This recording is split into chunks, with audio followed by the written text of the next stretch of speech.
मामला उस चुनाव में हम लोग पूरे चुनाव में थे मुलायम सिंह के यहाँ साथ। हाँ। सफाई में हाँ। 1.5 महीना हम लोग रहे। अच्छा।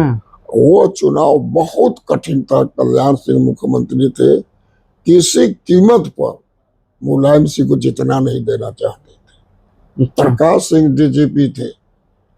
मुलायम सिंह ने हम लोगों से कहा कि डीजीपी से आप लोग मिलिए। सारे मुलायम सिंह कार्यकर्ताओं को जेल में बंद कर दिया जा रहा था। अच्छा। डीजीपी से हम लोग मिले, डीजीपी ने ऐसा बात किया कि अच्छा नहीं लगा हम लोगों को। मैं था, बलराम जी थे, चौधरी हरमोहन सिंह थे, हृदय नारायण दीक्षित से हम लोग के पार्टी में थे। अच्छा। बाबूराव यादव थे, सदानंद अंचल थे, शिव कुमार बेरिया थे। लेकिन उसकी बात कतई हम लोगों को अच्छा नहीं लगी। कम से कम हमको तो नहीं अच्छा लगा। क्या बोले थे वो कह रहे थे कि गुंडों का जिले में आप लोग कैसे आ गए, ये सब थे। हमसे पूछा कि आपका घर कहाँ है। मैंने कहा कि मेरा घर बलिया में है। उन्होंने कहा कि बलिया तो मेरी ससुराल है, आप गुंडों के जिले में कैसे आ गए। मेरे बाद में बलराम यादव बैठे थे। उनसे पूछा कि आप कहाँ से हैं। तो मैं आजमगढ़ से हूँ। तो भाई आजमगढ़ तो हमारा घर है, तुम गुंडों के जिले में कैसे आ गए। ये उनकी भाषा थी। और उन्होंने कहा कि अब मुलायम सिंह के गुंडई मैं नहीं चलने दूंगा। अच्छा। यहाँ पर पैर में नहीं, सीने पर गोली मरवाऊंगा। मैंने क्वेश्चन किया डीजीपी से कि क्या सभी बदमाश मुलायम सिंह के साथ हैं, कि जो उनको विरोध में लड़ रहा है उसके साथ कोई पाकिटमार भी है। ऐसे लोग उनका वोट मांग रहे हैं जो अभी 1 हफ्ता पहले एक घर में डकैती डाले, उस घर को जला दिए, वो खुलेआम घूम रहे हैं। और मुलायम सिंह के सीधे साधे कार्यकर्ताओं को जेल भेजा जा रहा है। से हम लोग तो आए थे आपसे न्याय मांगने, और आपकी भाषा एक दीवान से भी गई गुजरी भाषा है। आपकी जितनी ताकत हो मुलायम सिंह को हरा लेना। हम लोग जब तक खून का एक भी कतरा शरीर में रहेगा, या तो हम उनको जिताएंगे और तो यही समाधि ले लेंगे। ये कह दिया आपने डीजीपी? हम लोगों ने कहा। और मैंने कहा कि तुम्हारी मीटिंग का हम बहिष्कार करते हैं। अरे गजब। हम लोग उठ के चल दिए, कुछ लोग बच गए। तो मन में थोड़ा ये हुआ कि भाई जो खास थे मुलायम सिंह, वो बैठे रह गए।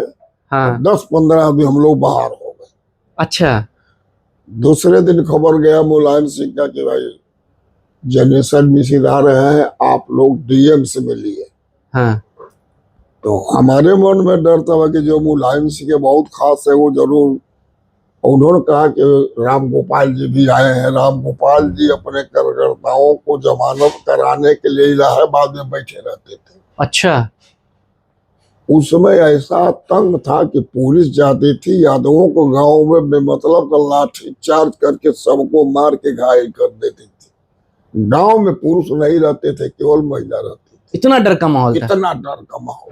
मतलब ये चुनाव क्या ऐसा था? लोकसभा का ही चुनाव चल रहा था ये? नहीं, चल रहा था उस समय जो आम चुनाव हुआ। अच्छा। तो उसमें इटावा का चुनाव कैंसिल कर दिया गया है, चाहे एमपी का हो चाहे एमएलए का। सिर्फ मुलायम सिंह के चुनाव लड़ने की वजह से? मुलायम सिंह यादव के चुनाव लड़ने की वजह से वो इटावा का चुनाव कैंसिल कर दिया गया, जबकि मुख्यमंत्री थे मुलायम सिंह। तो हम लोग गए, तो मैं मन में सोच रहा था कि भाई मुलायम सिंह राम गोपाल जी से बड़ाई कुचराई किए होंगे, शिकायत किए होंगे। हाँ, जो लोग वहां रह गए थे। कहे कि जो लोग वहां बैठे रह गए थे उन्होंने डीजीपी से कह रहे साहब छोड़िए, वो बलिया के हैं और हम लोग क्षमा मांगते हैं, उन्होंने गलती किया, ये किया वो किया। तो उसमें मैं सिगरेट पीता था। सिगरेट पीने के बहाने में पीछे हो गया और लोग चले गए। एक आदमी दौड़ के आया कि आपको राम गोपाल जी बुला रहे हैं। अच्छा। तो हमको मन में भय हुआ कि राम गोपाल जी डांटेंगे कि आपने चुनाव खराब कर दिया।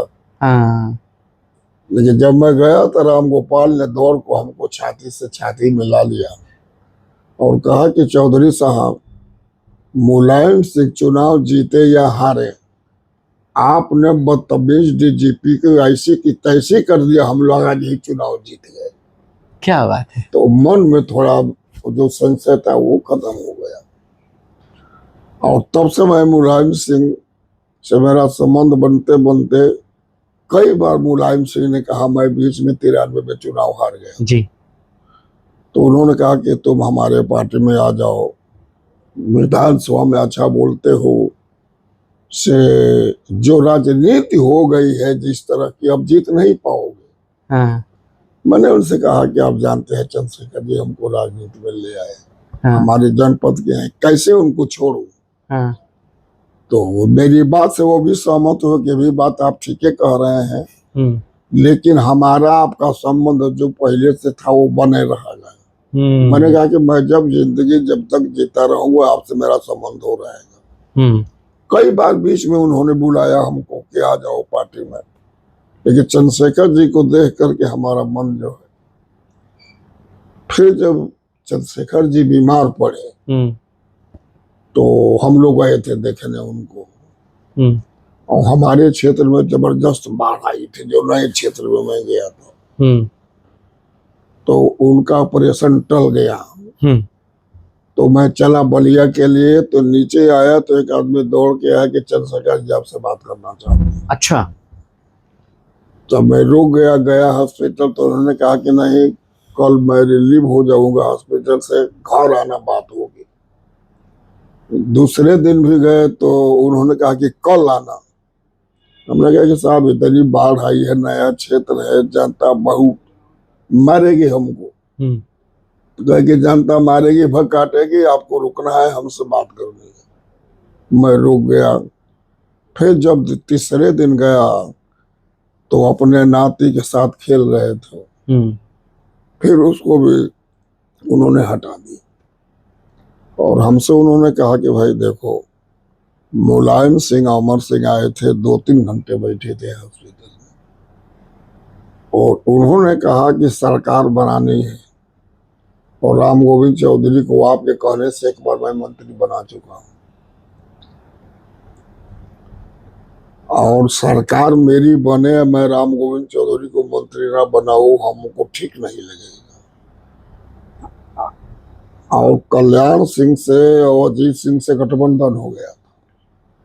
कहा कि राम गोविंद समाजवादी जनता पार्टी से अकेले जीते हैं, तो जब उनको मंत्री बनाया जाएगा तो वो लोग कह रहे हैं कि हम लोगों को 75% हिस्सा चाहिए, तो आप कह दीजिए कि हमारी पार्टी वो ज्वाइन कर। अगर आप समाजवादी जनता पार्टी से लड़ाएंगे तो मैं समर्थन करूंगा, अगर आप कहेंगे कि समाजवादी पार्टी से लड़ाओ तो आप समर्थन कर दीजिएगा। समाजवादी जनता पार्टी, समाजवादी पार्टी में राम गोविंद के लिए कोई अंतर नहीं है।